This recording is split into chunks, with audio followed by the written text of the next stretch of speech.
Le rayonnement du NCA au niveau local et au niveau national s'est construit petit à petit, bien entendu, par l'engagement des collectivités qui ont toujours soutenu le NCA, par l'engagement des présidents qui se sont succédés à la tête du club, et puis aussi par la passion de tous les éducateurs qui se sont soit détachés de la ville de Saint-Jean-d'Angély pour s'occuper du club, soit salariés à 100% du club.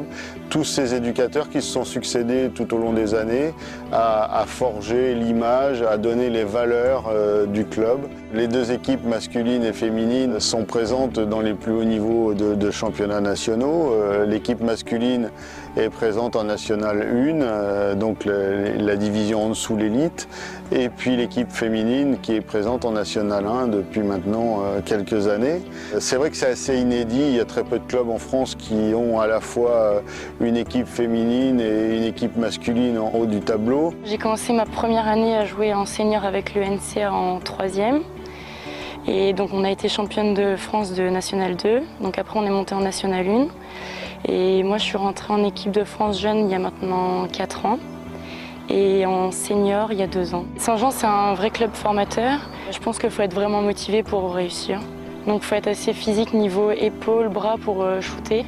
Et puis avoir pas mal de jambes parce que le rétropédalage pour être haut en jambes, faire des passes, des shoots, c'est le travail d'équipe et puis le fait d'être dans l'eau, c'est vraiment un sport, puis c'est le combat quand même aussi, c'est vraiment sympa. Au NCA, nous on forme beaucoup de jeunes, donc dès le plus jeune âge, donc on met en place l'école de l'eau à partir de 4-5 ans et en parallèle, on met en place l'initiation au water-polo aussi quand ça va à peu près nager et se débrouiller dans l'eau. On marche toujours avec la natation et le water-polo. Les phases restent les mêmes pour la préparation physique et la musculation, la natation pure pour pouvoir tenir dans un match de water-polo qui est physique et endurant. Et la technique, où c'est toutes les bases du jeu. Et après la tactique, c'est propre à chaque entraîneur. Il y a un suivi permanent du jeune et qui passe par plusieurs étapes. Petit à petit, il arrive au plus haut niveau s'il veut bien. Nous, on est là pour former ces jeunes-là qui mordent au water-polo. Saint-Jean-d'Angély figure parmi les 6 pôles espoirs de la France. Dans la moitié ouest de la France, c'est le seul pôle espoir de water-polo qui peut accueillir des enfants en 4e, 3e et seconde. En complément de ça, le NCA participe pleinement à la mise en place de la filière fédérale au travers de ses brevets fédéraux. Et petit à petit, je pense qu'on aura à peu près la moitié des effectifs qui seront engagés dans les différents brevets fédéraux.